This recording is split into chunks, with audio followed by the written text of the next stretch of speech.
And we are a little bit late today, but we are live. Let me put out my YouTube link. Actually, I need to make sure my stream everything's set up while we wait. But a lot of you guys thought I was about to do this today. Hopefully I proved you guys wrong. I don't want to show this. Savvy Sand in the house, what's up? I'm glad to see you here. Hopefully you are doing well. Let me know what's going on. We just getting started. I wanted to talk about Russiagate 2021. I didn't know if I wanted to call it Russiagate 3.0. It's definitely not 2.0. But why do you guys think they're doing this?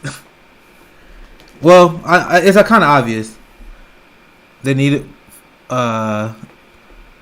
They want to continue to ramp up this new Cold War. Really disturbing. U.S. been ramping up tensions with North Korea as well, and we have a ton of unhinged imperialists that are cheering the way for that. Kind of sick. Forgivenchi is here. Tell Forgivenchi, tell these people about what's going on with Joe Biden's foreign policy. Because Forgivenchi was like, all right, I'm gonna drop some foreign policy on you guys today. She been having some good tweets. All right, give me let me change my scene so you guys can see my internet. I should have had this set up before, but I didn't. Cause I want to read this Yemen story. See, I got the wrong one up here. Give me a second, guys.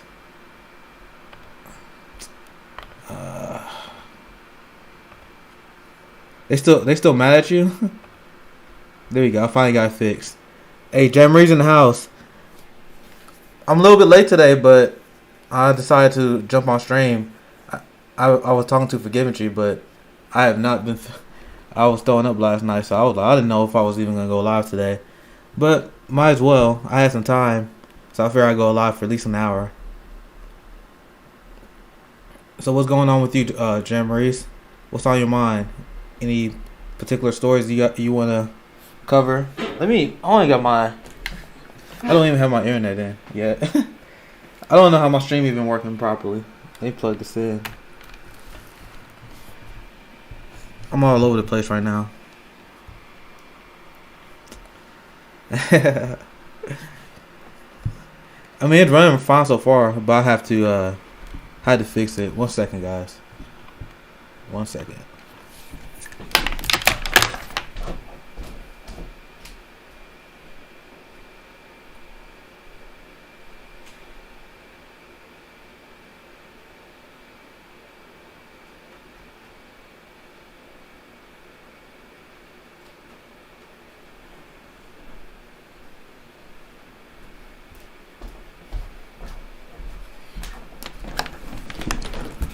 Okay.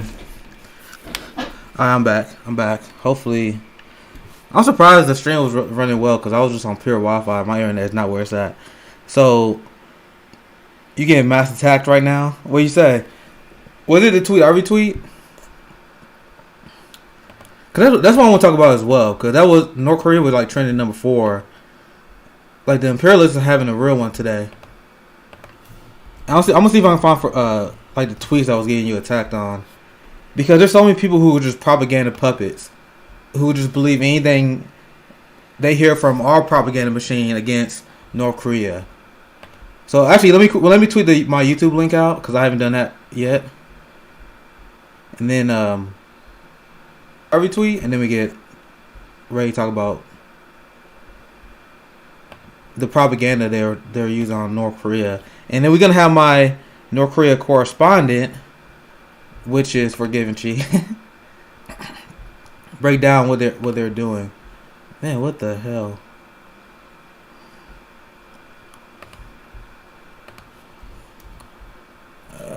1 second, guys. All right, you got the link to the tweet. I'll pull that up here soon. I'm gonna get my YouTube link out. Discussing the non-stop imperial.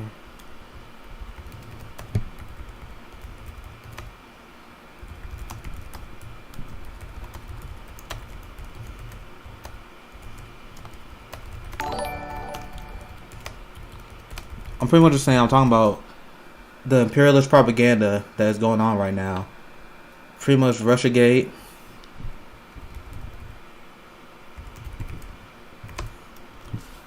Russiagate 2021 and North Korean fear mongering. Joe Biden is absolutely unhinged because now, because of this Russiagate story, they're now pushing for more sanctions on Russia. And I remember at the beginning, Biden was head faked us on how they're gonna treat Russia when they got back in the nuclear arm agreement. But now it seems like they just want to ramp up more escalation with Russia. And once again, I'll show you guys a tweet the other day. It's kind of crazy how right I was about the doomer foreign policy that is Joe Biden and the Democratic Party. That we got the my crew, the Fred Hampton leftist, on the YouTube chat. I think that's Jackie. Is that Jackie? It's been a while since we had a segment with Jackie. But I guess we talking about foreign policy, but I guess we can talk about whatever you guys want to talk about. Let's see what tweet got you. What tweet of yours pissed off the imperialist propaganda puppets? Like I don't care. Like I always tell people, forgive if she got underrated foreign policy takes because she does a good job at crushing the U.S. narratives regarding certain countries. Her specialty is North Korea, but she's pretty good overall. Let's see what it was mad at you at for. This is what you tweeted out. Biden and Harris have admitted they'll tighten the genocidal U.S. sanctions on the DPRK in hopes of toppling. See, look, this is pure U.S. imperialism. Like we should, as a leftist, we should be against this, right? No matter what country. What right do we have to be messing with North Korea? North Korea did nothing to us. I want to see if I find my tweet, but this shows the restraint from North Korea and from Iran, despite the unhinged U.S. foreign policy of escalation against them, has been really impressive, right? I covered it on my show before. I'm going to find the link as well, where Iran was like begging Joe Biden to be reasonable because they want to work and they want to get in the deal, back in the Iran deal.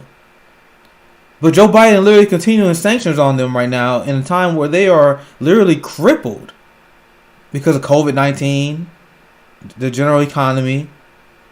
I mean, they got to deal with attacks as well. So this is a region that is being crushed, and they simply ask for relief, lift the sanctions, and we are ready to be compliant like they was even after the U.S. pulled out.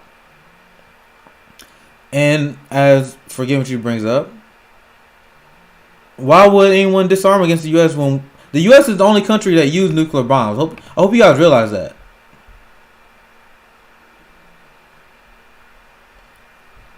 And that was I want to find that tweet from Cabess and Erica had good tweets debunking.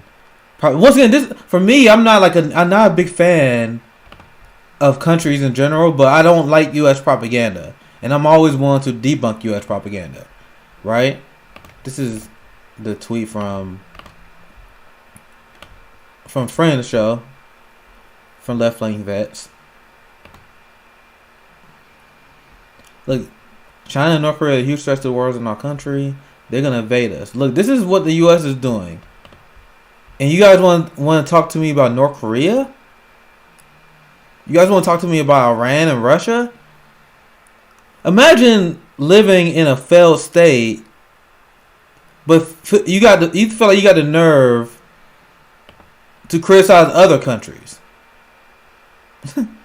So I'm very happy because there was a lot of libs that were pushing U.S.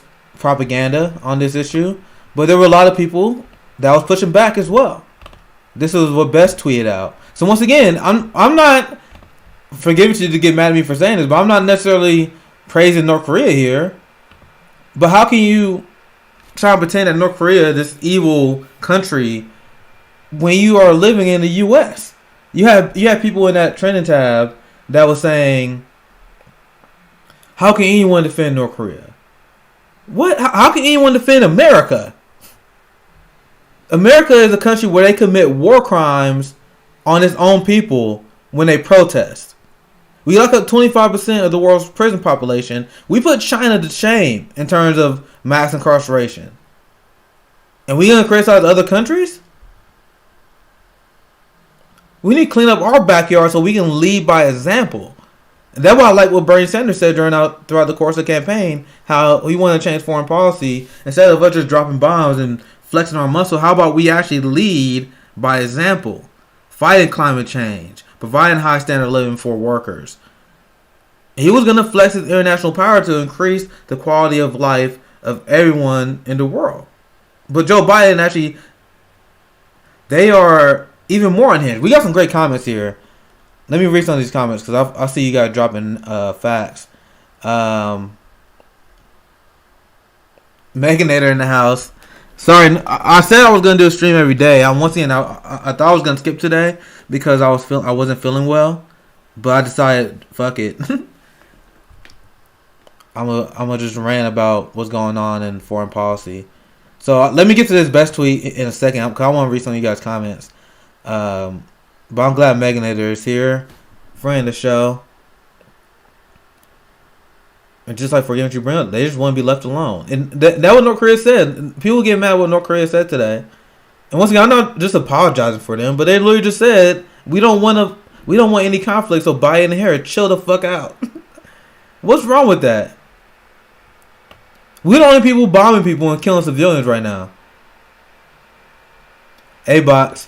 Let's see what comment he left here. A-Box 400 is a good commentator. On March 16th, 1968, soldiers of the Charlie Company led by Lieutenant William Cawley received word from Army commanders that everyone in San Mai was to be believed to be a Vietnamese communist member or sympathizer, and they was ordered to destroy the village. When they arrived in the small village of My Lai, located on Quang, you already know I'm butchering these names, but you guys get it. Quang province. They found absolutely nothing out of the ordinary. They found women, children, and older men preparing breakfast rice.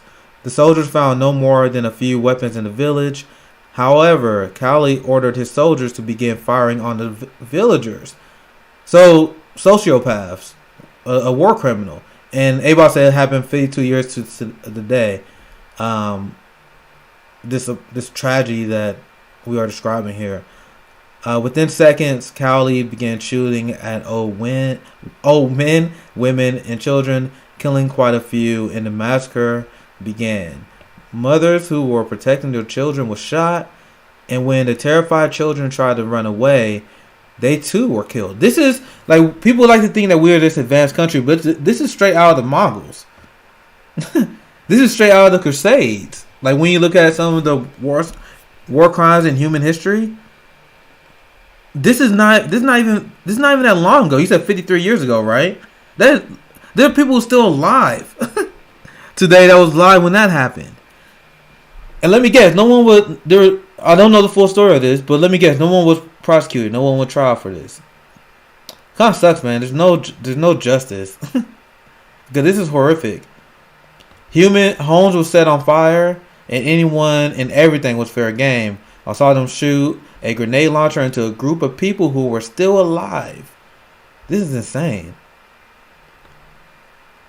I'm a baby at heart, so this kind of breaking my heart. But it was mostly done with a machine gun.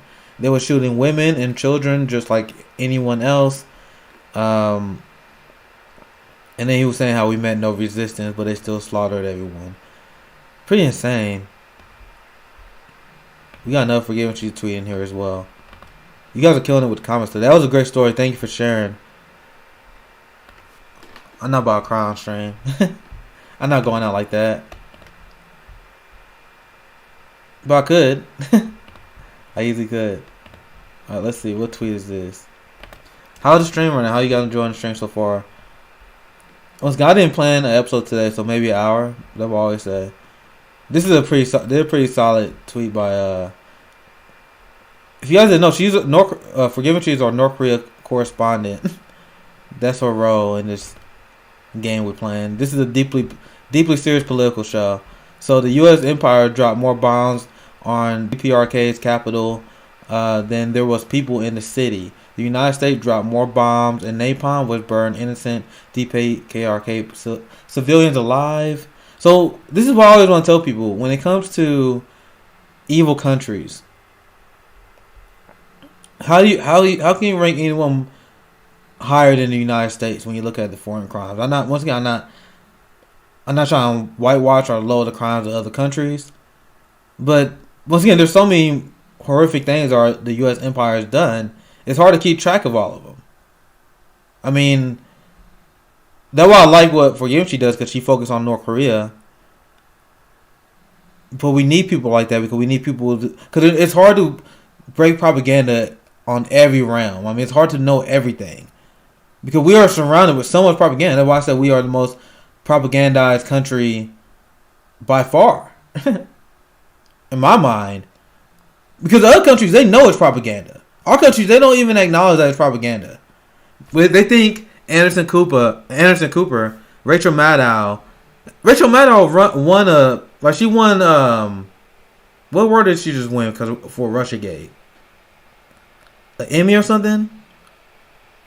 Grammy wasn't. Yeah, it was a Grammy. I don't follow that stuff that well, but Rachel Maddow won a Grammy for her insane Russiagate coverage. I'm gonna just say discussing how the U.S. is the most propagandized country. Our media led to us becoming a failed state. I said what I said, but I can back it up. Like, anyone who's been watching my show for a while know how much I've been ranting against the U.S. media.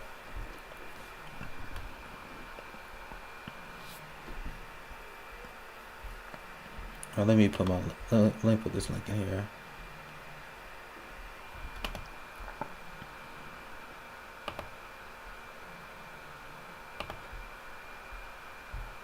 And I'll get the rest of the comments soon, because I'm still falling behind. But Rachel Maddow, she won a Grammy for her pushing insane Russian conspiracy theories that they will always get debunked later on.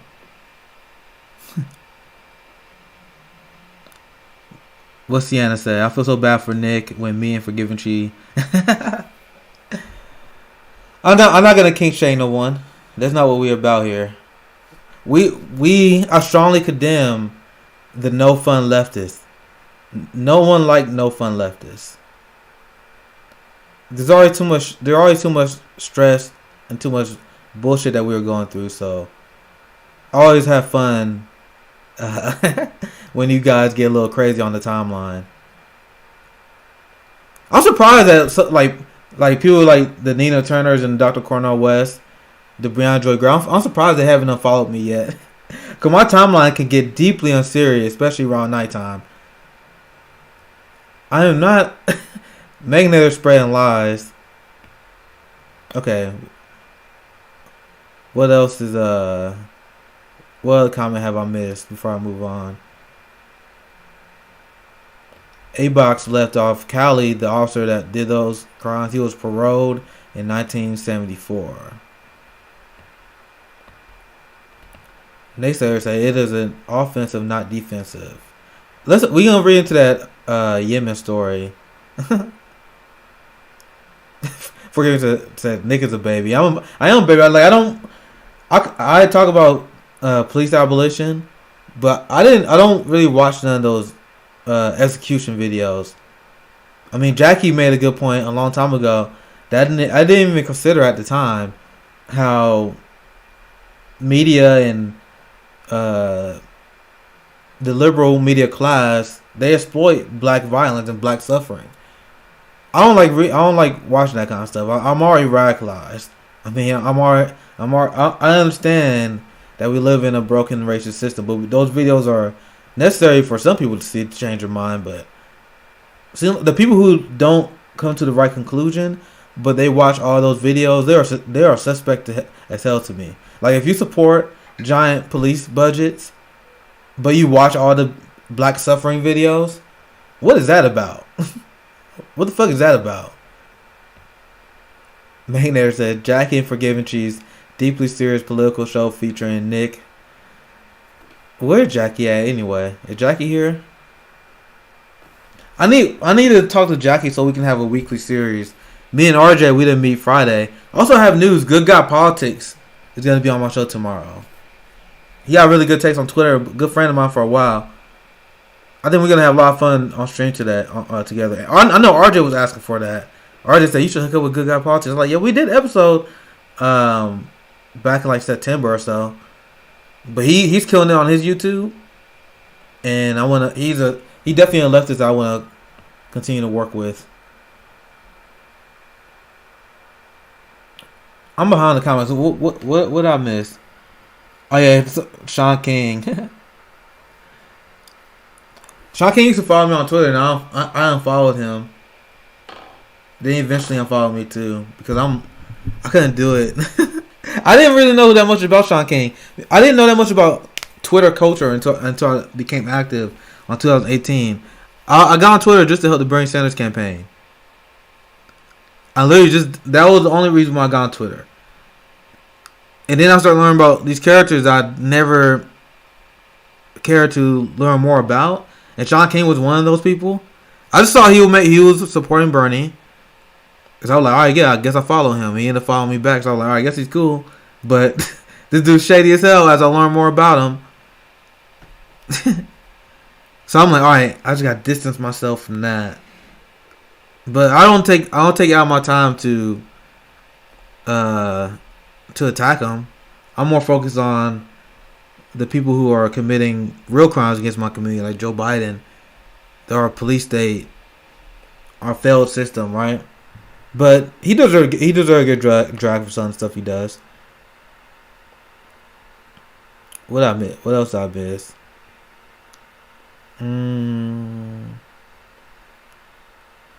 Hey, for Gaming Shit, do you see A Box 400 dropping some North Korea knowledge in here? I don't want to say that name because I don't want Forgiving She makes fun of me. But that Pyongyang, right, the capital. I don't even read it. I don't actually say it a lot. I don't want her to like drag me because I'm just a Midwestern boy. I don't know how to pronounce stuff like that. But he said that's an example of a city that was razed to the ground in an alarmed diplomatic cable. North Korea's foreign minister sent to the UN in January 1951. The foreign minister states the number of inhabitants of Pyongyang killed by bomb splinters, burned alive, and suffocated by smoke is incalculable. Since no computation is possible, some 50,000 inhabitants remain in the city, which before the war had a population of 500,000.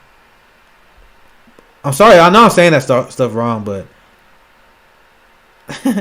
I'm trying my best. But A-Box is killing it today. He pretty much my historian on this show. What else is trending today that we should talk about? I still got this Yemen story loaded up here. When will you have Thea? Thea, she's a good friend. She's really busy. She got her life together and shit. So I don't like to bother her, but she's a real comrade. She showed me support even before my account blew up. Just like Meg. Me and Meg were good friends for a pretty long time. Yeah, I mean, forgive what you said, it makes me cry about the 450,000 North Korean citizens that were slaughtered. Anytime that you see massive death like that, I don't know how anyone can feel nothing about that. Like that's a tragedy that should radicalize immediately. I mean, the Iraq War was the thing that immediately radicalized me. Everything else just adds on to that.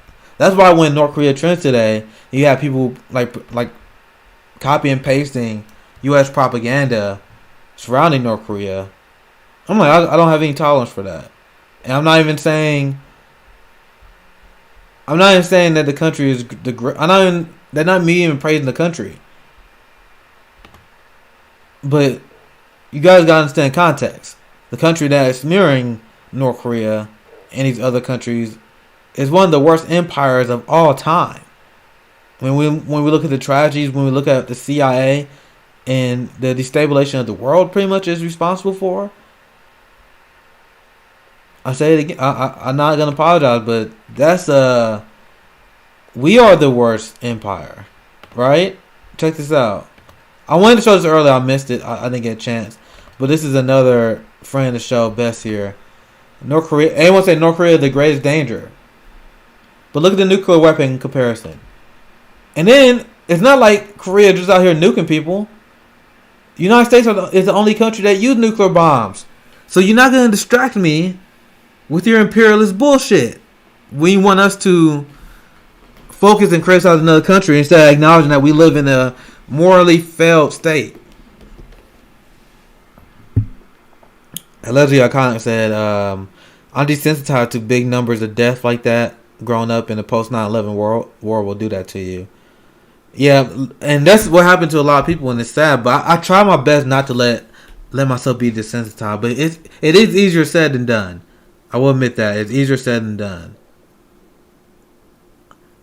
But when I remember when I was looking at the Iraqi kids that was bombed and burnt, I remember I told myself I don't want this to be something that I normalize.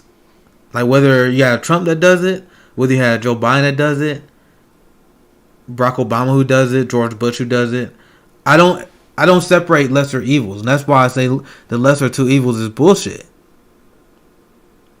The lesser two evils is bullshit because how can you say victims of a Democratic administration, which there are a ton because of war, poverty, the inhumane immigration policy that they push, the carceral state that they push, how can you say that those victims means less than the victims of a Republican administration? I'll say they both are horrible. And that's why the concept of lesser two evils is bullshit. And people say, "Oh, you at least gotta vote for Democrat because it will at least be better for your community." And I'm bringing up, you understand that racial income inequality got worse under Obama and Biden, right? And despite the propaganda that's going on right now, that doesn't make sense at face value. I see no reason to believe that Joe Biden is going to reduce poverty. We see, but I'm a strong advocate of progressive economics, and based on what I've seen out of Joe Biden, having just a one-time recovery item, when they're not gonna have any chance to pass anything like this ever again, because it was a must-pass bill, and Biden doesn't have the political will. He's gonna let Christian Sinema and Joe Manchin run his presidency. Like he didn't even try to fight back on that. So this is what I had to say. Because I was seeing bootlickers everywhere, and it was driving me crazy. There was a tweet that went viral. I mean, it was a pro-America tweet. This guy said, "Me, fuck this country, but when North Korea wants to smoke," like, look how giant that tweet is, man. Like, there's so many propaganda puppets, and people wonder why I say America is the most propagandized country. This is why. Like, what did North Korea do to this man? He is celebrating his oppressors in order so they can impose their imperialism on another country. And that's why I'll bring up. I will never understand this mindset. North Korea had nothing to do with the fact that police are shooting and killing black people in mass. They're not the reason our state commits war crimes against Black Lives Matter protesters. U.S. propaganda is so strong. It has us hating people who did nothing to us. They did nothing to us. What did the North Korean people did to America so that makes America want to nuke them? And if you want to say that America is not the most propagandized country, what country is like cheering for us to just nuke country? Like there's a shocking amount of Americans who believe we just should nuke the Middle East. That's legendary polling, right? I'm gonna see if I can find a story. But especially if you look at the evangelicals, the right wingers, the percentage of them who just believe we should just nuke the Middle East is insane. So how can you say we are not the most propagandized country when you see Americans hold these insane, unbelievably insane beliefs?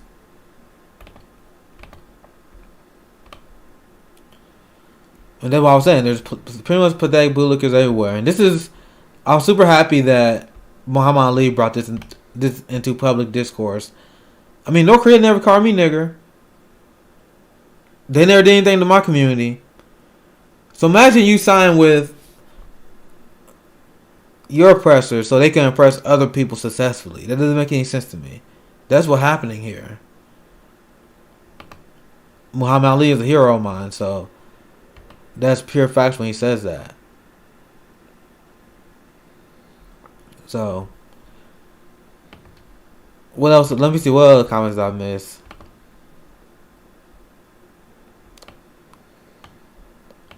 Forget what you said. 33% of Americans want to nuke North Korea, plus kill 1 million civilians. Americans are bloodthirsty, and so many of them are so unhinged. Megan there said, "Have you seen Rania's coverage of Biden bombing Syria?" I'm a big fan of Rania. Big fan. Do you have the link so we can watch it? I guess we can watch it.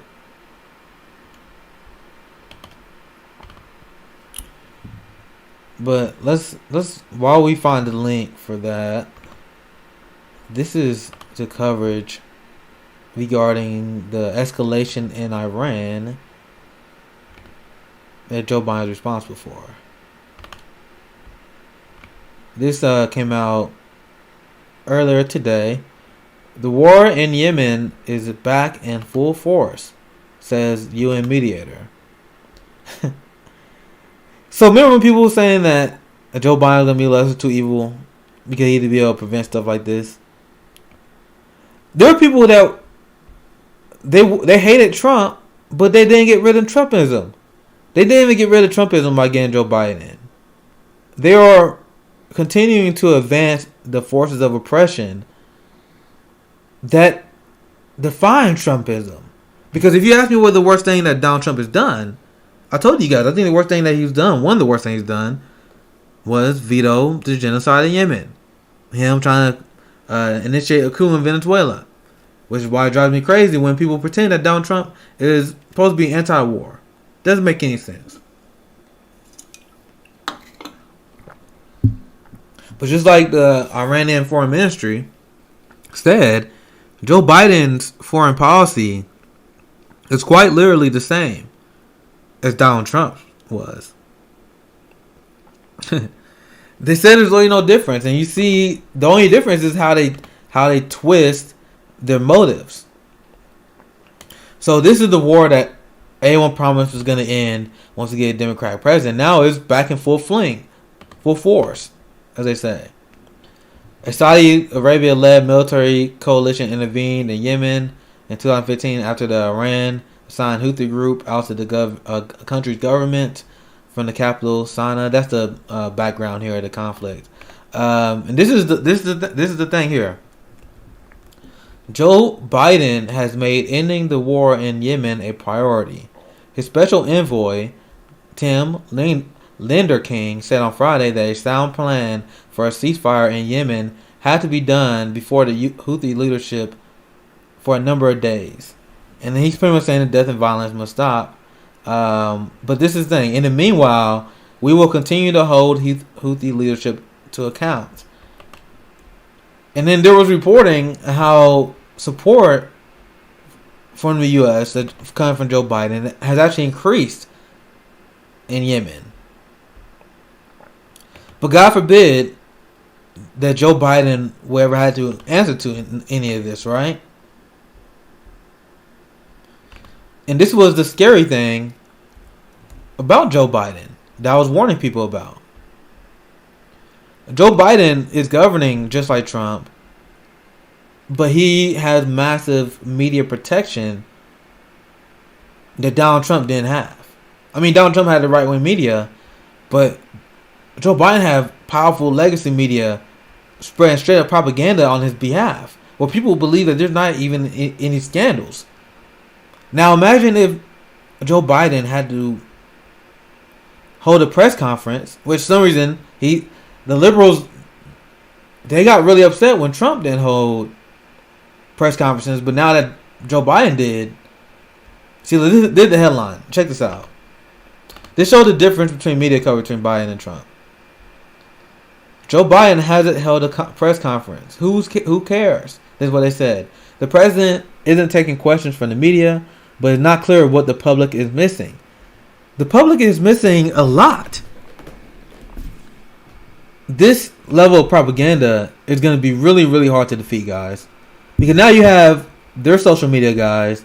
Jeff, he pretty much like a Brooklyn dad, like Democrat. Where now that he don't have Trump to be a reply guy to, now he pretty much got to run defense for Joe Biden. So he said, maybe our worthless press will be happier if Joe Biden called them fake news and the enemy of the people and barked incoherent bullshit at them while being drowned out by a helicopter. So sorry that quiet competence is born to you. What competence?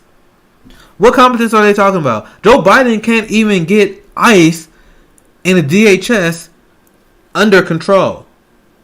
Meaning doing what he said he wants them to do. In deportations. He's not even competent to reverse Trump's basic policies. And that you guys see my comment there. I said this is pretty much a Brooklyn dad Democrat. I wouldn't be surprised. But this is what the media has done to people. Like, I mean, he probably getting paid. I don't know. But does he really believe that Joe Biden has no scandals? One of the reasons why people don't think Joe Biden has scandals is because he don't have to have these press conferences when he's being held to account, because his press secretary, Jen Psaki, she's already getting dragged as being a liar, just like Sarah Huckabee Sanders. There's no difference between them. But now the neoliberal class and the conservative class, they set up a system where you got powerful men and you got the president of the United States who don't have to take questions. Because if he had to take questions, he will have to explain certain things. Like, these are the things I want to hear him explain. I would love to hear Joe Biden explain why he can't get ICE under control. Like, can you imagine him taking that question? Why? Someone should ask him, why did he run on a public option, but then he took money from health insurance companies throughout the campaign, and now he's funneling a ton of money to Cobra in an inefficient way that spends more money than single payer health care. So not only did he say he's going to veto Medicare for all, now he backed away from the public option, and he got a healthcare plan that's going to be wildly inefficient. Pretty much so he can funnel taxpayer money to the same insurance donors that donate to the campaign and carry them over the finish line in South Carolina. How is this not a massive scandal? That's a scandal of the highest order. We just covered the Yemen story. How he said he got into genocide in Yemen, but now the U.S. is actually increasing support. How he said he want to end the Iran deal. Deportations, but he can't do that. There's actually been an increase at the migrant facilities in a lot of these ICE detention centers. In Texas, there was one that had like a 700% increase under Joe Biden. And now, just like Donald Trump, he wouldn't hold Saudi Arabia accountable for killing journalists. And not only that, just like Donald Trump, he's giving them massive weapon deals.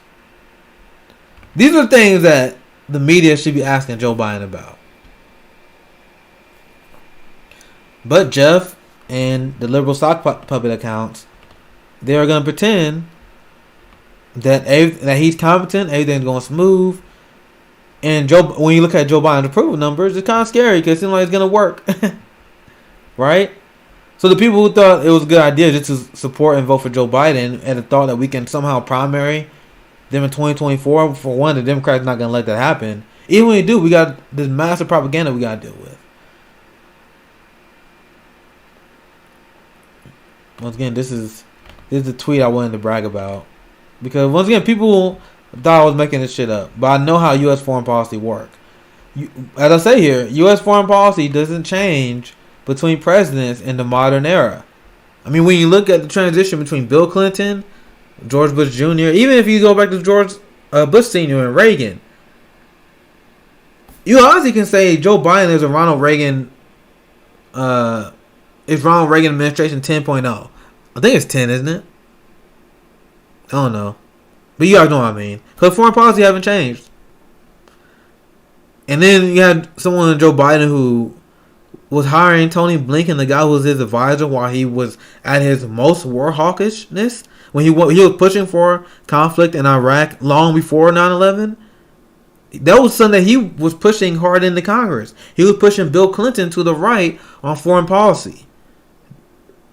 He was known and bragged about being the Senate's most conservative Democrat. And people thought that this it was going to change foreign policy. 6.0. I think 6.0. I don't know where I got 10 from. Maybe I'm thinking Nixon. I don't know. But I said, I think when Joe Biden... I made this back in December. When he take office, he will not end the genocide in Yemen. Check. He will escalate the new Cold War with Russia. Check. Try to coup Venezuela again. Check. And escalate with Iran. Check. Not even going to apologize for bragging. Because I warn people. But there are a lot of progressives and a lot of people on the left who, once again, they just want to save money on healthcare. They don't really care about fighting U.S. imperialism. And never been a top priority for them, unfortunately. So, what else is on you guys' mind? What else will we talk about? Fred Hampton left. This is in the house. I don't know if that's RJ or Jackie there.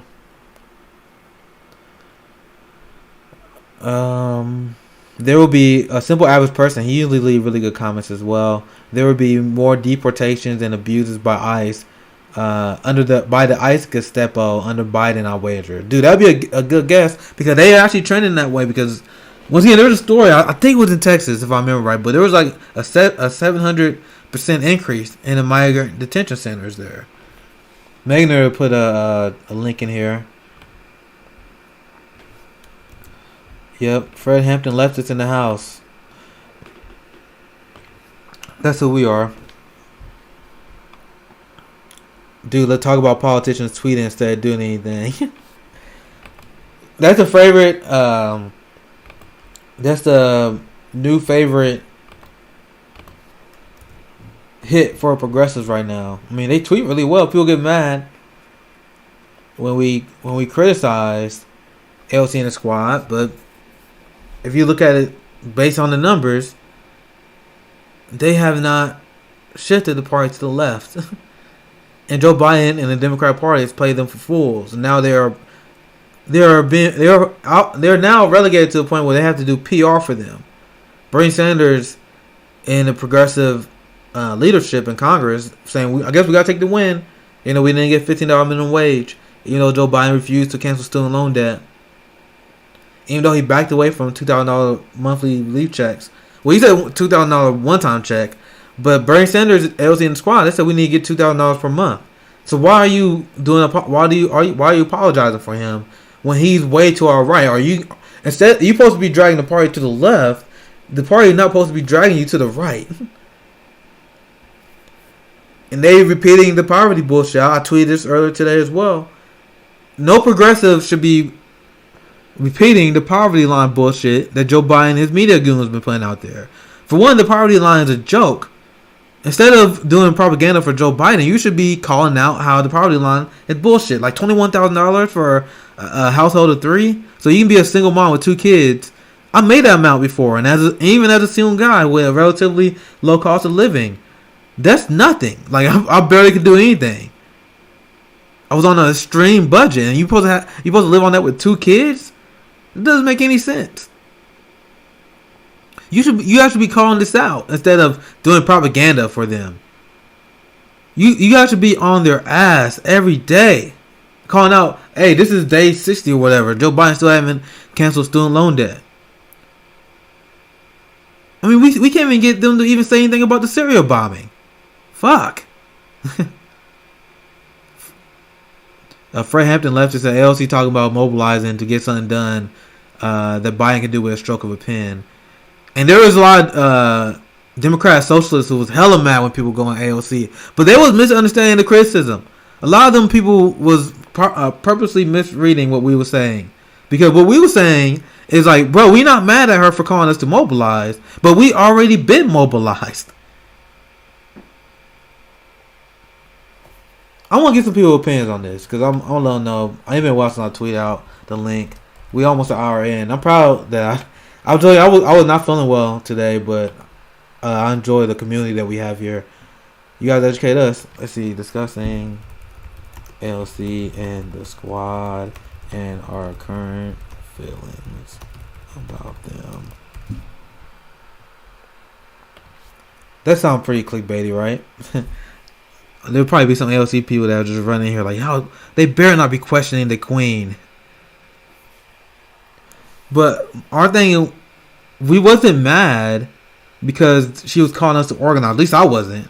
People kept saying that I'm mad because she was telling us to organize. No, that wasn't my criticism. My criticism was even when we do mobilize, there's nowhere to be found. Do we have Jackie? Jackie's in the house finally. Oh, don't hit me with that finally when your ass left yesterday the moment I showed up. But hi. I was almost at 2 hours. I just missed your comments and everything.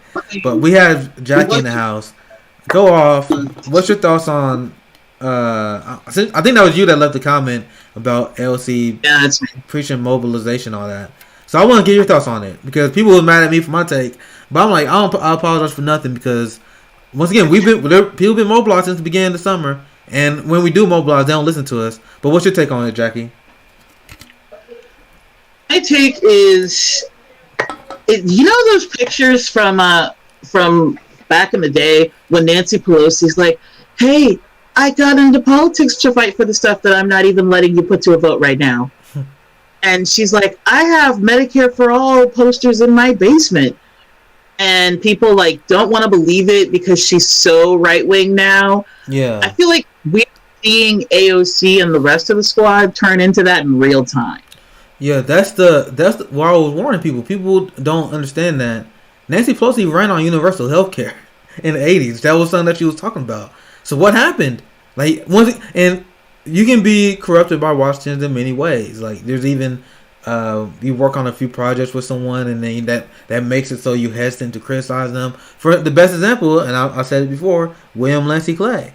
William Lancey Clay is someone who AOC endorsed Cori Bush over, but then he worked on with her with the Green New Deal. They rubbed some elbows. So despite the fact that William Lancey Clay was complicit with the St. Louis police and he was massively corrupt with them, and he handled Ferguson in a horrific way, and he pretty much was a corporate his entire career as well with his dad, she didn't want to endorse Cori Bush over him the second time because once again they rub elbows. That's what they do. So that I see what you're saying when you say you see it happening in real time because this is how it happens. They are willing to pour their punches. 'Cause I remember when LC first got in, back when I was really supportive, when she was holding sit-ins at Nancy Pelosi's office for climate change.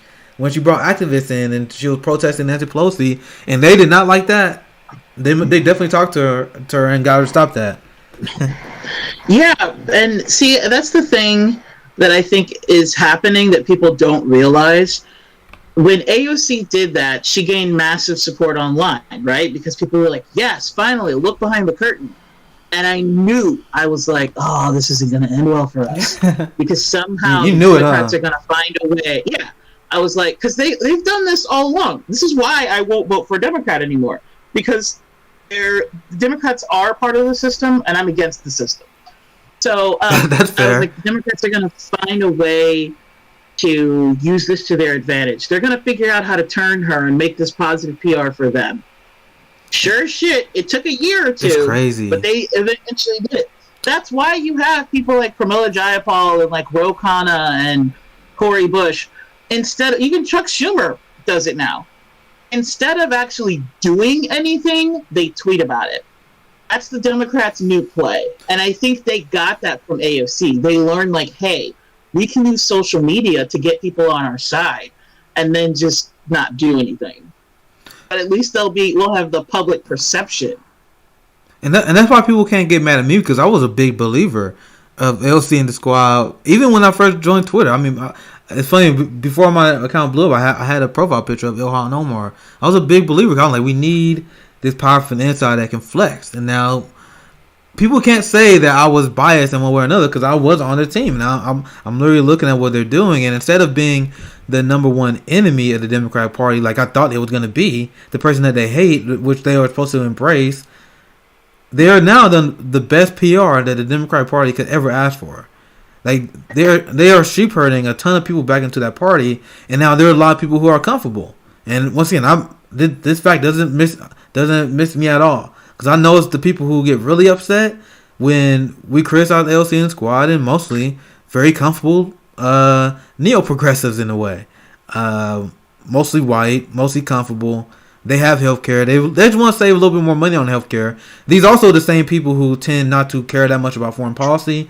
These are the same people who tend to be sympathetic towards Elizabeth Warren throughout the course of the primary. I mean, this divide on the left I've always seen.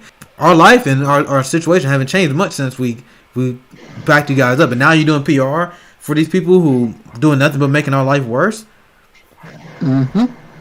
Let's see what else. What else is in chat? Go ahead. I knew that this is going to be a shitty 4 years because I knew this kind of shit was going to happen. I knew that the media is going to be on their side. They're not going to report on the damaging thing that the things that Biden is doing, or the fact that he, can barely spell his own name. They're only going to show you the good sides, and they're going to over-report the good things that he does. They're going to just not report the bad things. And if some of the bad things he does makes the news, they're going to find a way to excuse it or try to use coddling language in their approach to it. And then all of the Democrats, like Blue MAGA, is going to come out to simp for them and tell us that we're crazy because we actually want change and not platitudes.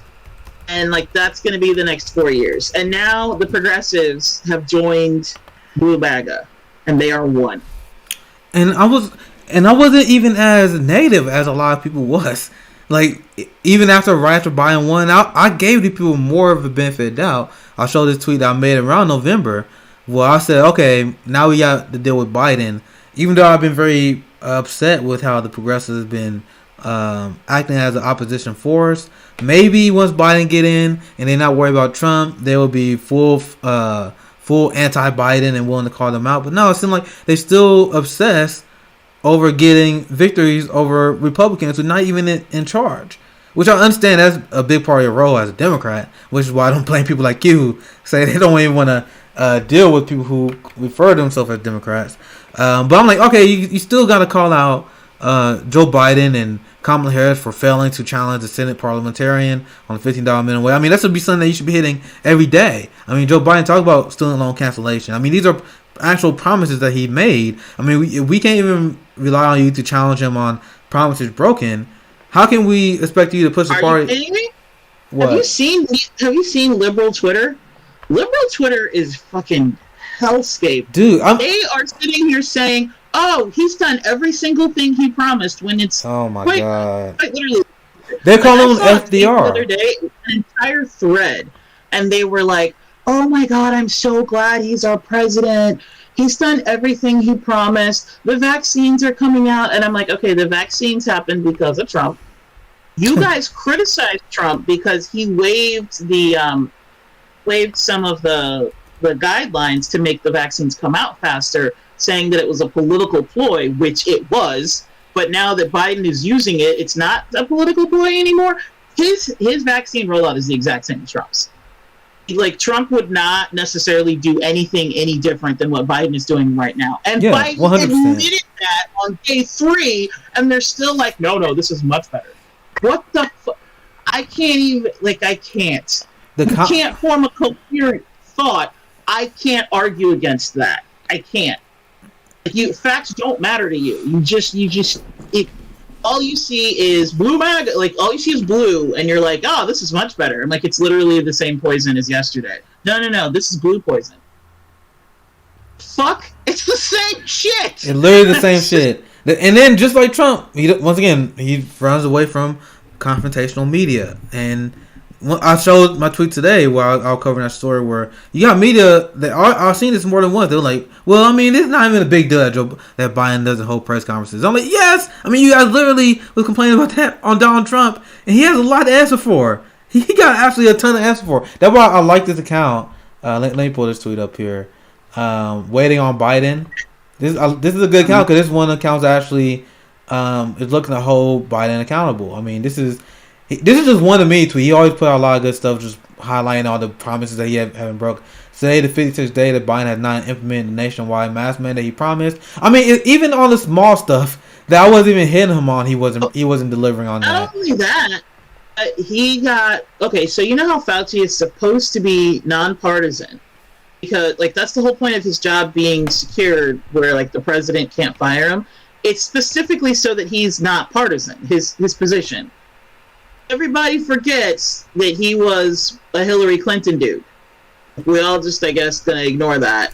Act like he wasn't lying during Trump's administration, and then backtracking on that shit just to make Trump look bad. Which, by the way, he absolutely did do.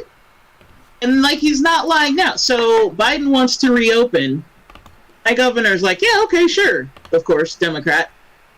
And it's like, so at a moment where the COVID cases are the absolute highest, the highest of all, like even like of the whole time, with new strands coming out constantly, and with 3 of the new strands in my state, my governor's like, well, Biden's president now. But I think that's Gavin Newsom, right? Yeah.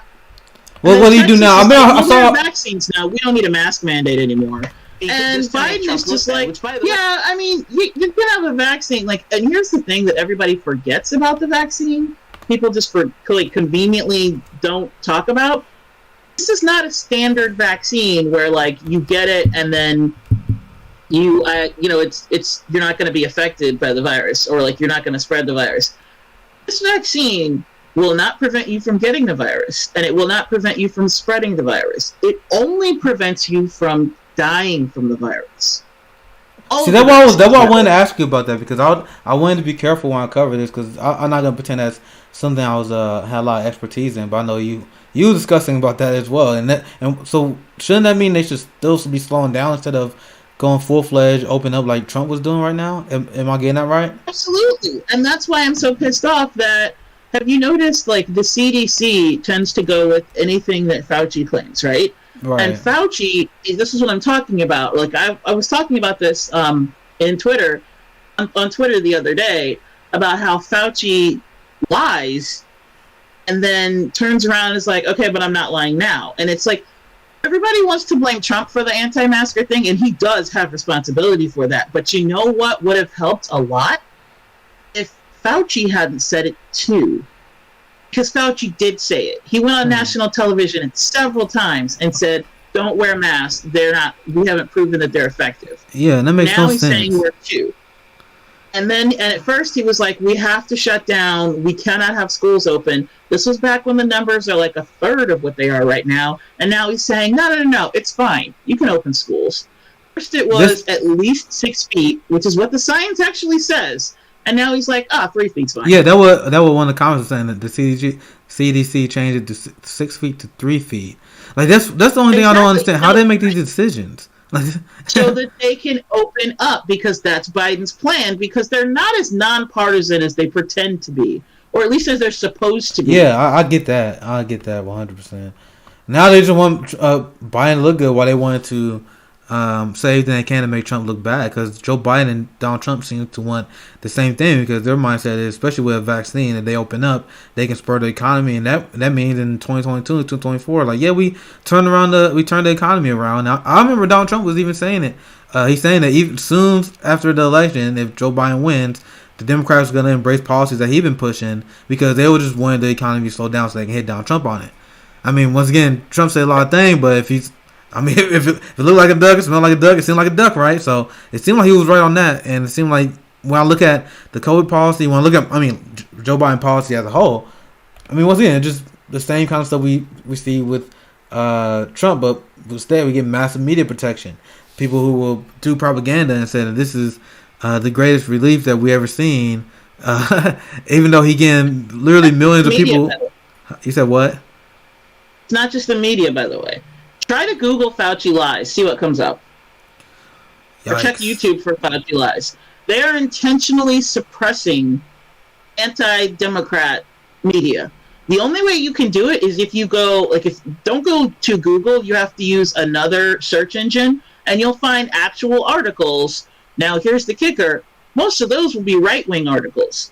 There are very few independent sources that aren't super right or just Democrat. Yeah, it's easier for them just to say, "Oh, it's a right wing source," so it's not that it's full of shit. That's why they don't want the independent sources to show up. That would be my guess.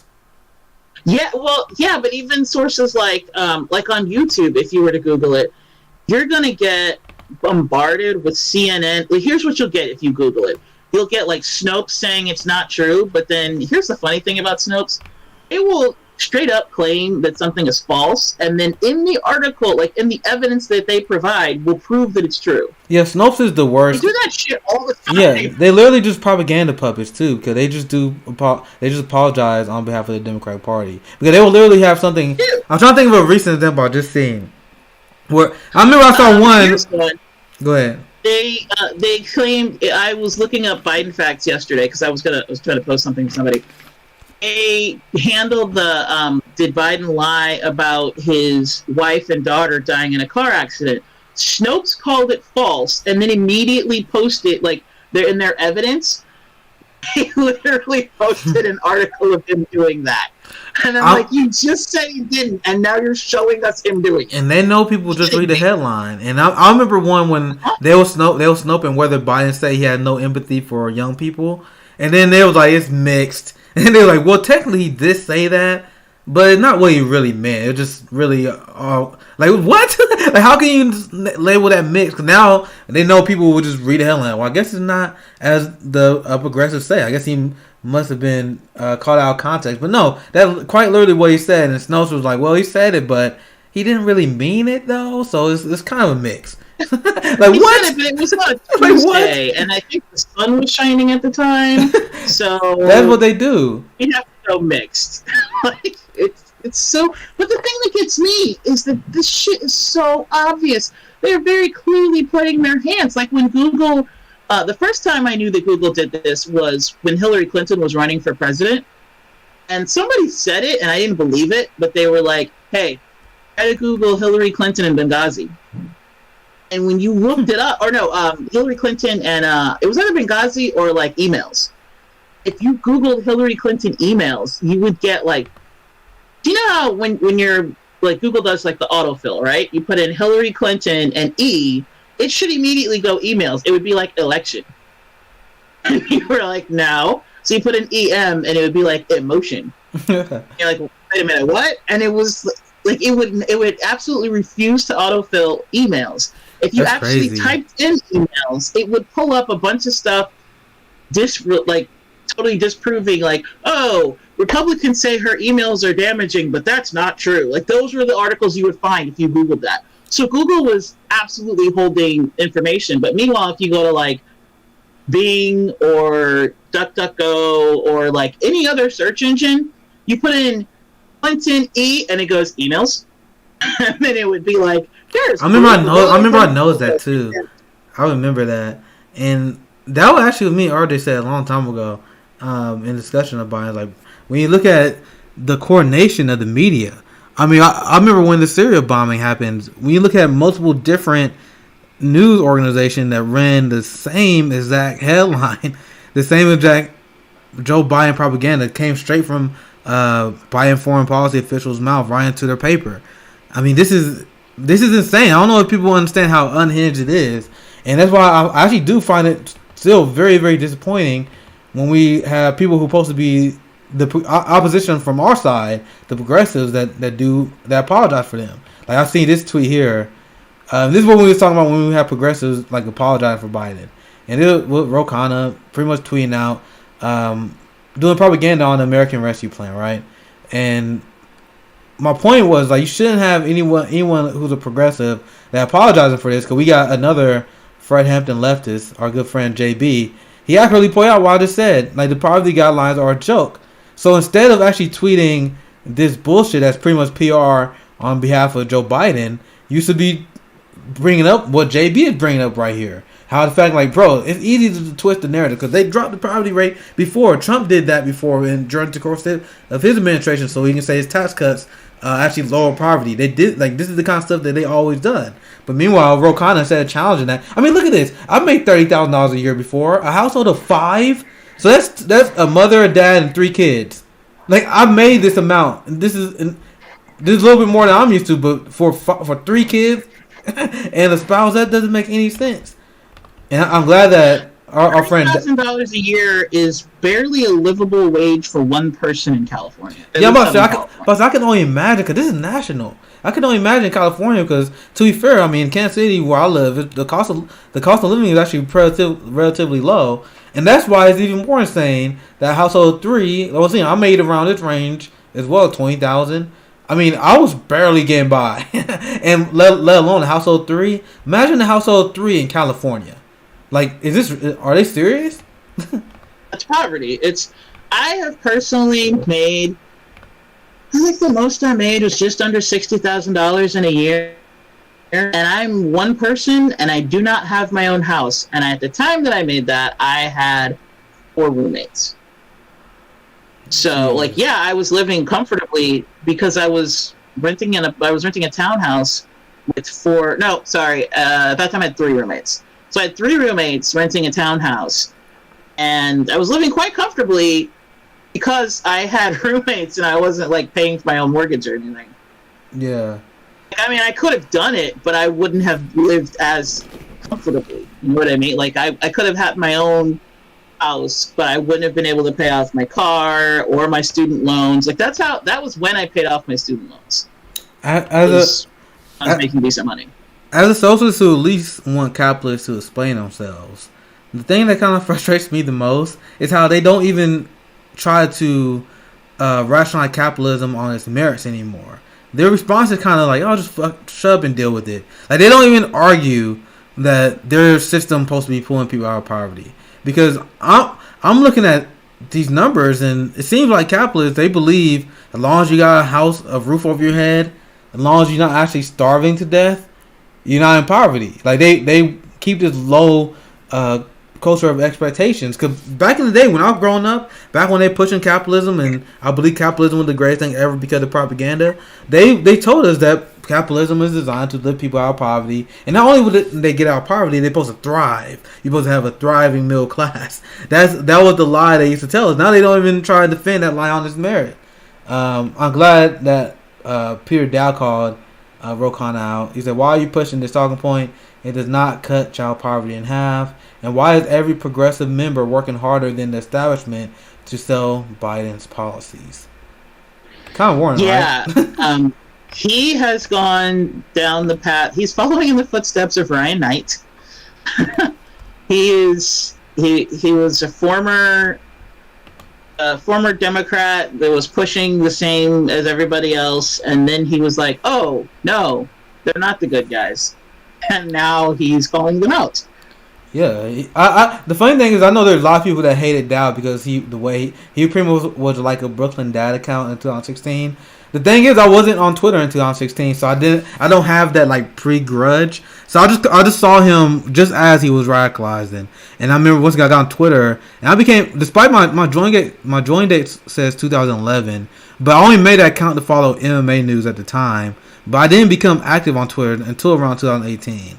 And by the time I became active on Twitter is when Dow was just starting to become a leftist. So I wasn't familiar with his Hillary Clinton days. I heard he was horrific because I had friends that was like, "Man, I know he's probably good, but I still have a hard time forgiving him for what he did." But what I see, he's consistently on point on the issues, and that what we want to happen. I always find it hilarious. I mean, we talk about it on the show all the time. How I was a young, enthusiastic Obama lib, and how you actually used to you campaigned for like Clinton, what didn't you, back in the day? So it was like what we see with Knight and Dow is just what people go through all the time, but they just got a giant platform instead.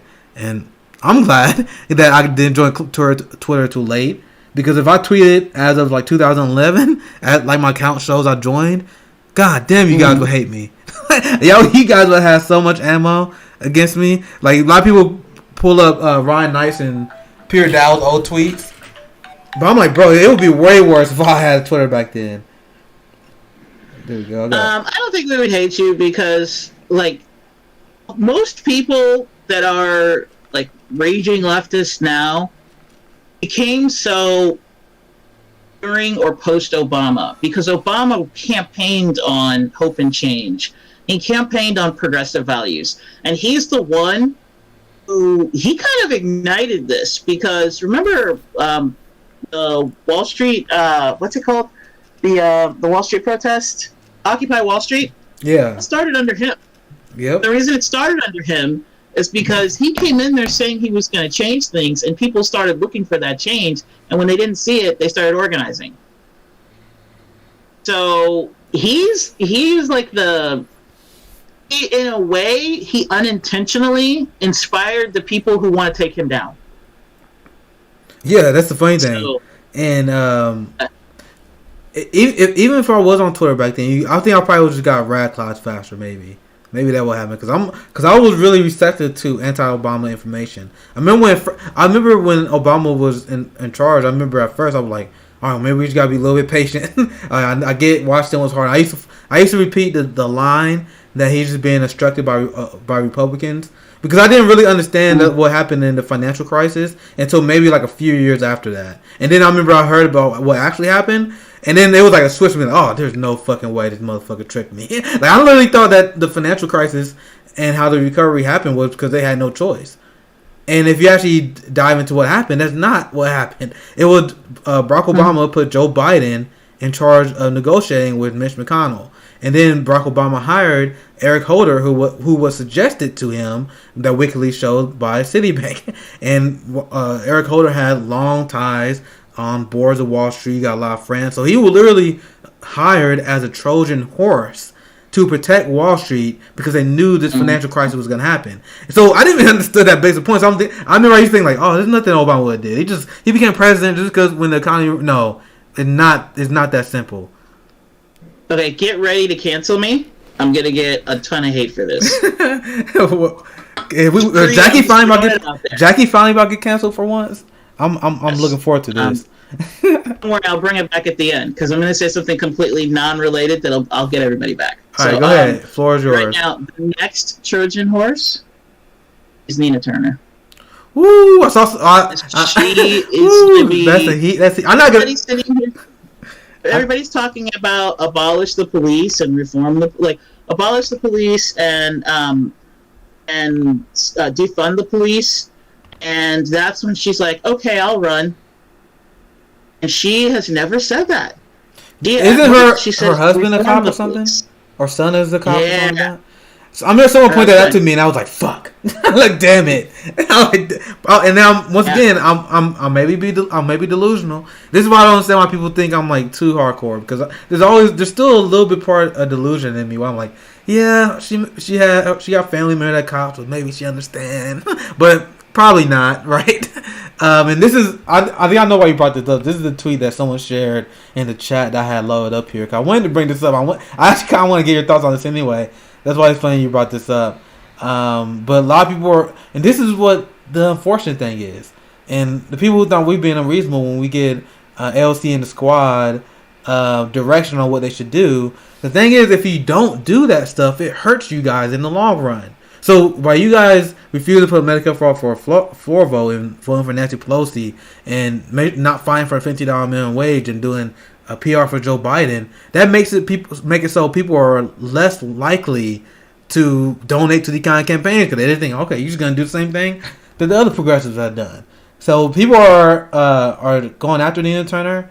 I'll be honest, I still have a little bit of a soft spot. I guess you guys might cancel me for that, but I would love to see someone like her win over a standard Democrat. But I do not get mad at people for putting pressure on Nina Turner because once again that shit-lived Rose Brigade, they get super mad when people challenge Nina Turner and AOC and Squad. I'm like, go ahead, we need someone pushing to the left, and basically what a lot of things people calling out Nina Turner on. I understand why they may be concerned. Like when Nina Turner said that you guys might turn on her because she may disappoint her, but I think that's her being more honest. Where she may fail, maybe she didn't want to overpromise. What's your thoughts? What your thoughts goes, Jackie? Because when it comes to Nina, it's like, man, I'm really torn. I want to keep it 100, and I want to be honest with you guys. But I know that we shouldn't have high expectations for politicians, but I did have a lot of respect for Nina Turner. But I do understand that based on what we've seen out of the squad, there's only so much they can do. What's your thought, Jackie? I would have loved for her to not go into politics itself, but for her to stay on the outside and become a leader for the outside pressure. She could have become the next Fred Hampton or Malcolm X. Right. That would have been excellent. As she could have had an excellent role for that because let's face it, like that's what we love her for her speeches. Does that remind you of somebody? An organizer, a grassroots organizer that is excellent at speaking? I'm just saying, I'm old and cynical, okay? In 2 days, I'll be 43. I'm old and cynical. I'm just saying, I've seen this shit before. They make you want to believe. They have inspiring speeches, and you're like, yes. And you're like, this person is legit because they are a grassroots organizer, and they have been on the ground floor. They understood. They were there with you. They heard the stories, and then they get in office. Yep. And the reason I am saying it's going to be her is because, you know what? Hero Chloe, 43 is not old, okay? Just hope that one day you get there. I know. My experience is when they get in office, they like people always get into office because they want to change things, and then when they get there, things change them. And the only example that I've seen that hasn't 100% happened is Bernie, because he will go in there and cuss a motherfucker out. Yeah. He'll stand on the Senate floor and like he's the reason why we have unemployment assistance, and he's the first one to say $2,000 a month, not one time. And but everybody else, you know, as you saw, as soon as the Democrats get slight control of the Senate, Bernie brings that up, and 42 other Democrats are like, nah, I'm gonna show up. Like, I don't really feel like doing this. Also, this is me bringing it back. $15 an hour is woefully inadequate. Exactly. How do I know that? Because it's about to be $15 an hour out here, and that's nothing. It should be $25 an hour. And people were saying, like, we need to start fighting for 25. No. We need to have 25. We need to start fighting for 30, because that's how long it's going to be before we actually get anything, it looks like. By the time we get $15 an hour, it probably will need to be 30 by then. Because Biden has no intentions of giving that to us. Yeah. He said as much to his donors, which is why he took it off the thing. That's why he took it out of the bill. It's kind of crazy, like, because I remember when people kept saying Biden was going to be an FDR, and I told people I do not believe for one motherfucking second that he's going to be supportive of increasing the minimum wage. And he, at the end of the day, he tanked it because he could put pressure on Joe Manchin. He could put pressure on these people, but he didn't because he didn't want it to pass. Let's see what some people, because I saw this tweet falling around for Nina Turner because she was the original topic. Let's see what people. Also, she's already started to pivot. She hasn't even gotten in office yet, and she's already started to pivot to essentially the same talking points that like Ro Khanna and Pramila Jayapal and AOC are doing when they're like, oh, you can't attack people. Like, she defended AOC, and remember AOC was like, I can't do forced to vote because I might lose my committee seat that she lost anyway. And then the next week was immediately like, well, we have to impeach even though it's meaningless because he's out of office already. And cited the exact same reasons everybody told her that she needs to force the vote. Yep. And when everybody went for her, like, you're a raging hypocrite right now, that's when Nina Turner piped in and goes, hey, don't go for them. And I'm like, oh, okay. This is a time when you should have sat out. Yeah. Saying. Because maybe she wanted that celebrity. I mean, you never, because it's a very influential position. And not only that, she has a PAC. She does. You know, Bernie's team was very anti-PAC. Yeah. Got a PAC. How you gonna do that? You know? God damn. Well, right? Right? So just like someone left the comment, and that was the same comment that you see on tweets. My good friend Mythic Black Girl says, "Sorry, you're not voting for Democrats no more," and that's what we've been saying. You guys you only hurt yourself, but not listening to your constituents. So I don't know why the progressive Democrats are allowed to not listen to their constituents. Like when we say they shouldn't vote for Nancy Pelosi, when they should do this, when they should do that. When they like, all right, no, we're not gonna listen to you. I'm like, okay, how do you think that's gonna work for you guys in the long term? We also have a comment from our another Fred Hampton leftist, good friend JB. Said there's a difference between support and fight for Medicare for all. Many Dems co-sponsored the bill, but it doesn't mean they'll actually fight for it. That's a great point. Kamala Harris co-sponsored Medicare for All, if you guys remember, and then she was one of the one obstacles against it at the end. We're tired of it just being rhetoric. We want action now. Another Fred Hampton leftist, our boy JB, dropping facts here, and this is the kind of the pushback I see from my crowd. I mean, it's still a pretty well liked tweet. I mean, all things considering, but people who are wanting to put pressure on these people, because like Jackie said, we're kind of worried the direction they're going. I think this is a funny picture here. I mean, once again, they didn't run on this because AOC and the squad they was pretending that this Cobra thing is a great thing, but the Cobra is highly inefficient, and this is pretty much a way to funnel taxpayer money to Joe Biden's donors. It's one of the most corrupt things I've ever seen, and it should be a much bigger story. So, everyone's just pointing out that we didn't elect you guys to be PR for the Democratic Party. Let's see. Anything else that we should cover here? We about an hour and a half in. Let's see what other comments that we missed. I think I'll cover most of the things I want to get to. There's this tweet. I already mentioned something about foreign policy that I didn't get. There's this tweet from about Jay. Anniversary. Sorry, what was that, Jackie? I already mentioned something about foreign policy. About today being an anniversary of something I missed. Oh, here it is. March 16th today. This is from ABOX 400. March 16th today is the 33rd anniversary of the chemical carnage in, I'm going to say, Halabja, because that's the only way I know how to pronounce that, who provided Saddam with the deadly chemicals. Over 5,000 innocent civilians were gassed to death. Jesus. That's from a comment from Twitch, right? I'm thinking you got that from? Yeah.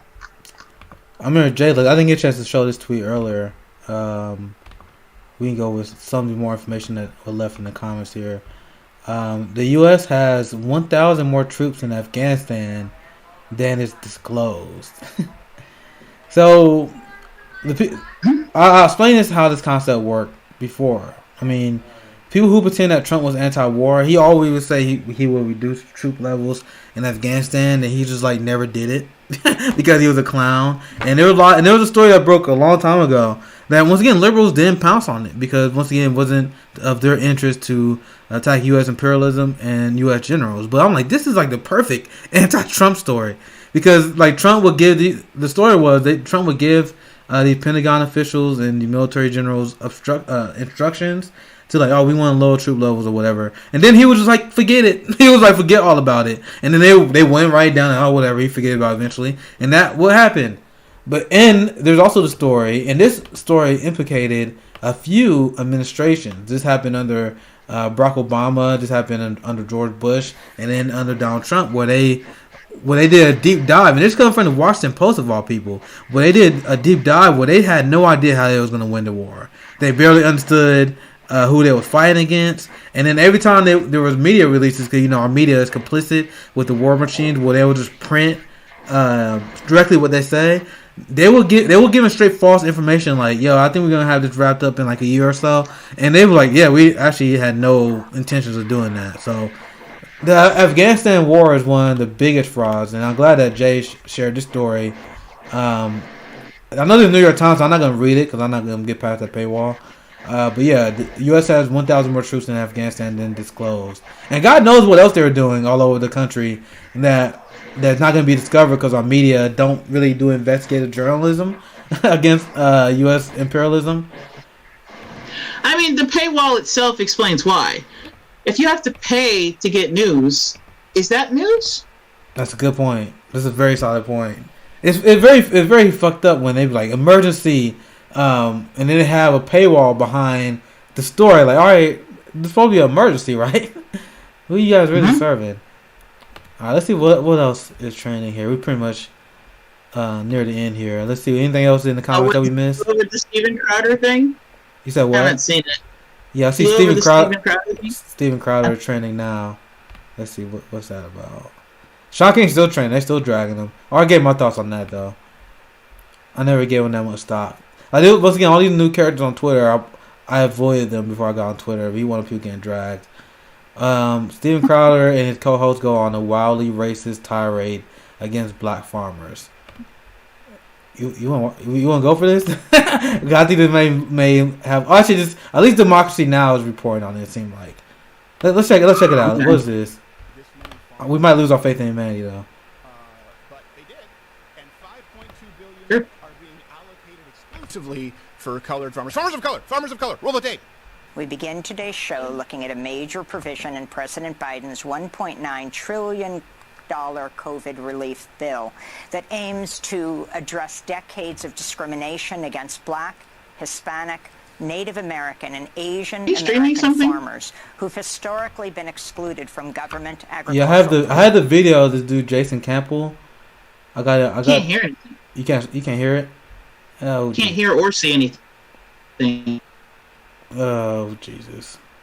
I think the stream might be able to hear it. I'm pretty much showing the video from Jason Campbell. That pretty much talk about what. I'm mad you can't hear. I don't know why you can't hear it. Oh. I had the video playing on stream. Okay, they hear it. Yeah, they hear it, but farmers. I don't know. I'm trying to figure out why you can't hear it though. But the video is kind of lagging, huh? But pretty much this guy. Whenever we can actually find like a transcript of what he said. I don't want to watch the whole thing, but apparently he gone this crazy racist rant. I'm trying to see if I can have anyone that might type out what he said. Pretty much Steven Crowder being a piece of shit. That's why you trending. Pretty much we've seen a few people being the main character today, and he's one of them. Steven Crowder and Sean King. Do what Eric had to say. So they would talk shit on him on left flanks. That's what that says. I don't know. I'm mad at you. I can't get you to hear it, but pretty much Steven Crowder being a piece of shit. That's standard. Okay. Yeah. Anything else? I think. What did Sean King do? I don't follow him anymore, so I don't really know. Yeah, let's go over that. I briefly talked about it, but I didn't actually get into the details of what he did. Apparently, he wrote something, and Samira Rice. I saw this earlier. Samira Rice, the mother of Tamir Rice, is getting really upset at people who are using her trauma and the trauma of other Black families to profit off of it. And she recently went off on the head of Black Lives Matter. Once again, forgive me for not knowing all these people's names, but one of the people that she was going off on was the head of Black Lives Matter, who was pretty much profiting off of Tamir Rice. And this was Sean King released a piece on. This is from Zoe on Twitter. I got it on my Twitch stream, Jackie. I don't have it shared on Discord though.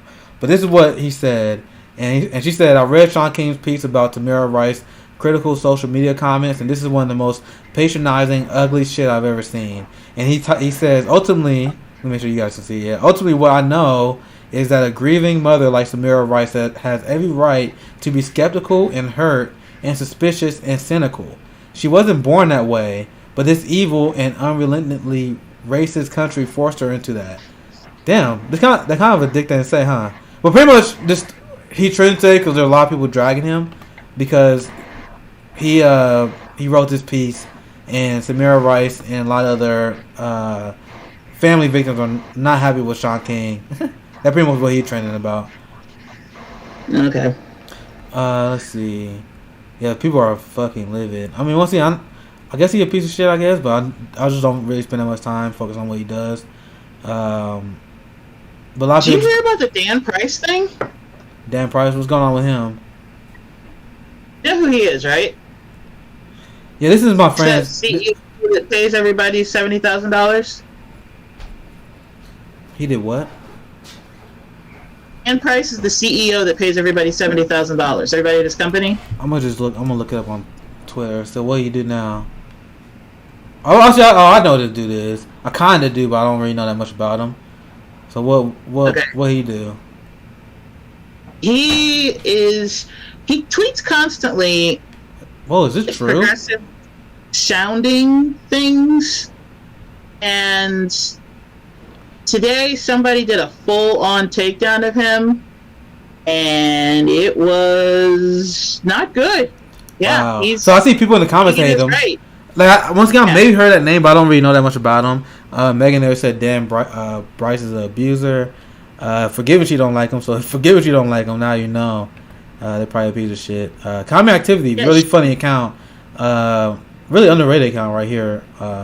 She said Dan Price literally waterboarded his ex-wife. What the fuck? Is that true? It's seriously unbelievable what people can hide for so long. What the she fuck? did, like, the really fucked up thing is, so that's a great after account. she divorced him, she did a TED Talk talking about him. Yeah, that's them. After she divorced him, she did a TED Talk talking about her abuse, but she never mentioned his name, and she changed her last name back, right? So you would have to, like, look into it to find out who she was talking about. She just, like, she was talking about her experiences, but she did it anonymously. And when somebody figured out who she was talking about, he told his company. He and his company not only quashed her her appearance, but TED Talk took it down. They smeared her name and had it all taken down. And it turns out that the $70,000 that he gives because he's constantly like, oh, it's not hard, you can pay people a living wage, blah blah blah blah. Well, it turns out he did that because he was making like $1 million a year, and he and his brother started the company. By the way, I thought the company that he started was like a restaurant or something. Turns out the company is a financial company.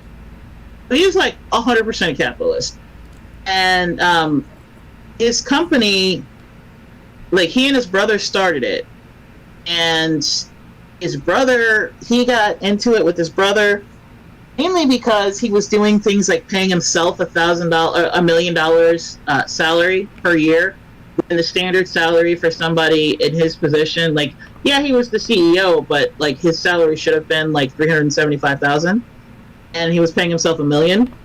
He's basically stealing profits from his brother, and when his brother sued him, after his brother sued him, that's when he was like, okay, I'll just give everybody an equal stake. That way my brother still doesn't get more profit. That's why he did the $70,000. Yeah, but he's still, like, he already, is that us? Wow. He's still a millionaire because he was worth like $16 million before that. So he's basically, like, the $70,000 a year is basically just like dividends because he's still a millionaire. And it was crazy. I found out about that today, and it was like, okay, is this all true? And then I was like reading the articles that there's like somebody did a thread on it on Twitter, but they produced the receipts. They like showed the actual articles, like legit articles that were discussing this back when it happened. So I was like, oh damn, dude's not cool. Yeah. That's a he sound like a piece of shit. I maybe I had to look him a little bit more into him. I wanted to finish with this one. I just saw this story just now, and I love to see it, but man, these guys are kind of delusional, aren't they? 50 House Democrats demand Biden slash Pentagon budget to invest in public health, common good. Only thing I have to say, that's a good one. That's a real good one. If you guys think that Joe Biden's gonna cut the military budget, the Pentagon budget, so you guys. Let's see what they had to say. Let's see who actually are part of this. Overall, it's good to see people actually taking this issue seriously. But I'm not sure where it's going to go. So let's actually dive in. I just saw this story now. Let's see who's calling for this. And sorry, Jack, I got everything pulled up on my stream.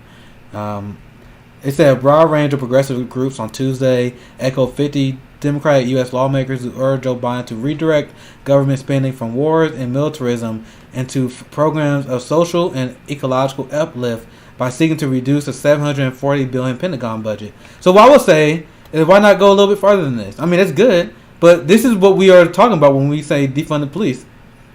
So what they really are saying, if you actually want to get down serious, if you want to forget slogans on that, 50 Democratic lawmakers are telling Joe Biden to defund the Pentagon.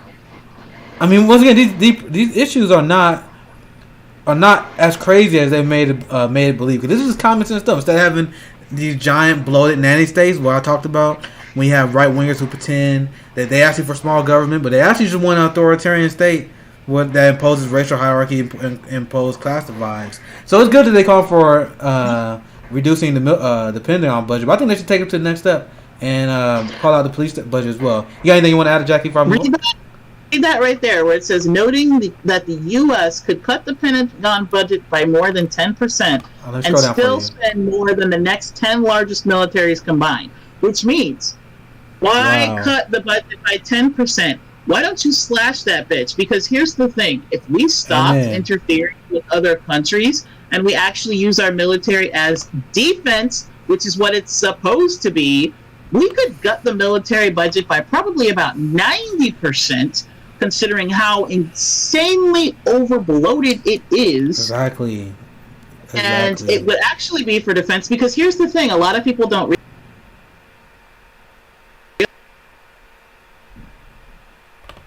Hold up. Here, I'm back. There you go. I was going to say, did you just leave? Okay. A lot of our military budget goes to planes we don't fly. The military budget is not going to the troops. They're lying to you. They still make pennies. The actual troops get like 0.1% of the entire military budget. Okay, the military budget goes mainly to things like super expensive weapons that we don't need because we don't actually have any enemies because we are the bully. Yeah, let's face it. Any enemies the United States has right now are enemies that we made. 100%. We made by going into other countries and bullying them and saying, "Oh, you have lithium? Well, we have Elon Musk, and he really wants lithium super cheap so that he can make a bunch of to put in his batteries so he can make cars and make a lot more profit. So we're just gonna, I don't know, maybe destabilize your country and then put in somebody who's gonna let us take some lithium." We do shit like that all over the world. Yeah, we fuck with countries, and as soon as they respond to us, they say, "Oh, see, look, they're being offensive. We gotta be defensive." Like that's literally what they do. Like when they complain that Iranian-backed militias attacked them in Iraq, like why the fuck you in there? They voted you guys out. Like a lot of people don't even know that a legislator, they voted in favor of banning the U.S. troops, but we like, nah, fuck that. We staying here. So we are an offensive force, and what you bring up is perfect. Like we can't size the budget. That's why I was supportive of the Green Party, because the Green Party said if you are serious about fighting climate change, a lot of people thought they was going to fight climate change by supporting Joe Biden. You got to cut the military budget by at least 70%. That's what they have on their platform. And people thought that they were being extreme. Like, no, do you actually believe in climate change or not? Because it's not a no middle ground issue. The U.S. military is the largest polluter in human history. In the history of humanity, the largest polluter. So how can you say you are for fighting climate change, but you for these giant, massive military budgets? It doesn't make sense.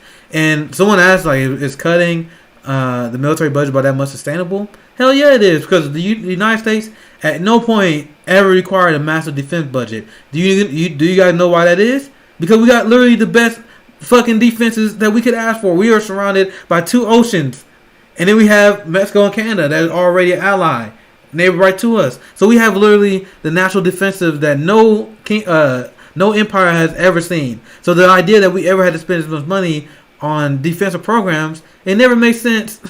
Like it literally just pure offensive for our military bases, and then we use that to literally prod and ramp up tension with other countries. And then when they respond, we got our reason to declare war. But yeah, that's a great point. That's why. Go ahead. What we're doing with Iran, that's exactly like we're doing it all over again. We're like, okay, we think that you guys could make some weapons that we have millions of, but we're not going to talk about that. Like, don't look at the fact that we have tons of this shit. You can't have one. We have tons of nuclear weapons, but you're not allowed to have one. Why? Because you might stop us from invading you. Yep, that's literally what it's for.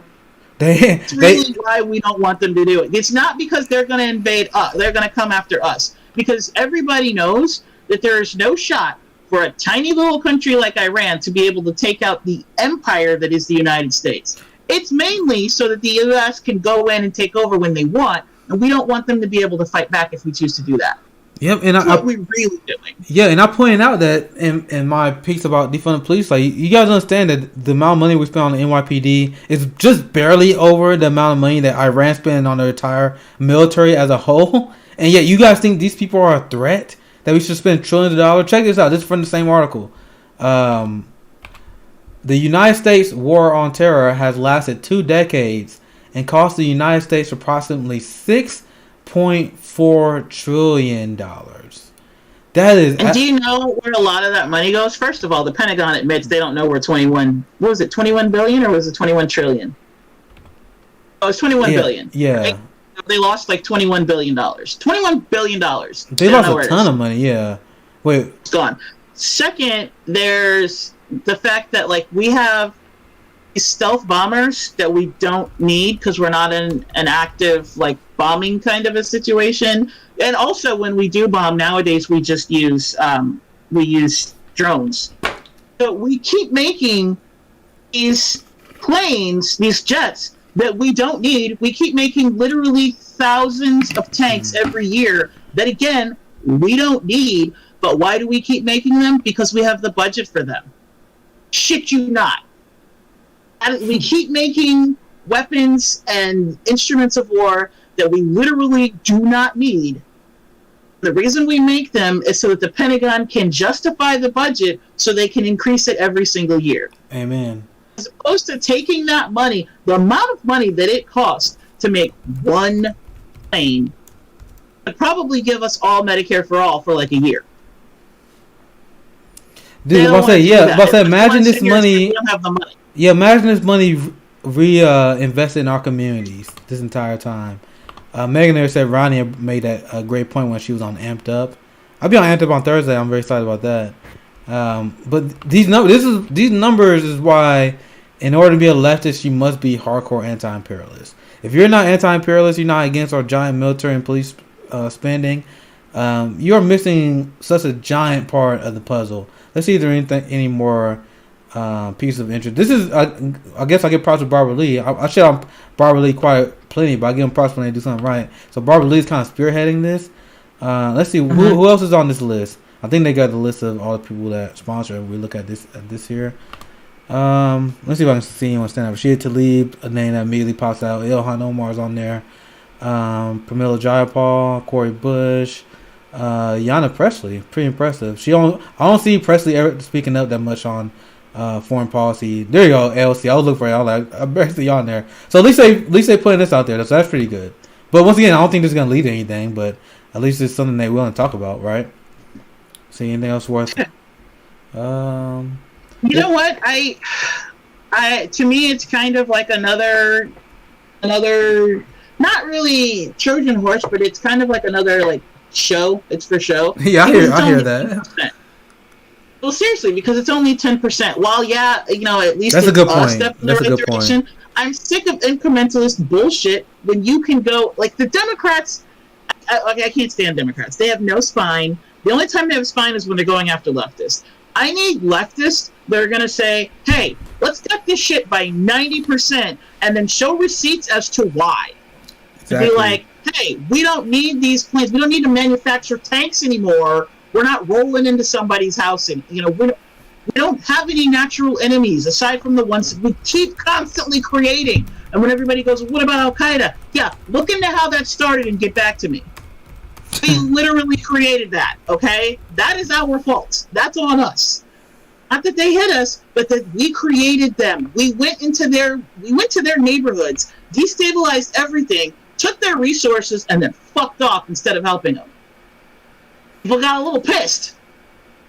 I mean, wouldn't you? Because the United States can't even fathom that happening to us. Like, and whenever you bring up to people like that, they can't even think about it in that way. And that's why that's a great way to point out imperialist propaganda. So, as I mentioned here, other people, yeah, I think I'll be on Amped Up on Thursday. I think we wrap it up here. I'll be back on live tomorrow though.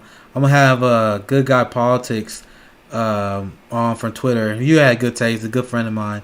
So he'll join the show. I think last time he was on here was around October. So check that out for tomorrow. I'm glad they showed. Like I said, I was feeling horrible today, but I decided I wanted to at least shoot the shit with some of you guys. So anything, Jack? Anything you want to plug? Anything you want to add before we sign off here? Yes. So we are getting ready to start Fred Hampton Leftist. We launch April 1st. Get out. That's who I am in the comments, by the way. So Fred Hampton instead of being on Twitch as Rose Against the Machine, I'm now commenting as Fred Hampton Leftist. So that's going to go live on April 1st. I also have my podcast, Cinematic Adventures, which you can find at cinematicadventurespodcast.com, where I talk about movies. It's fun. Not tomorrow. Today's Tuesday.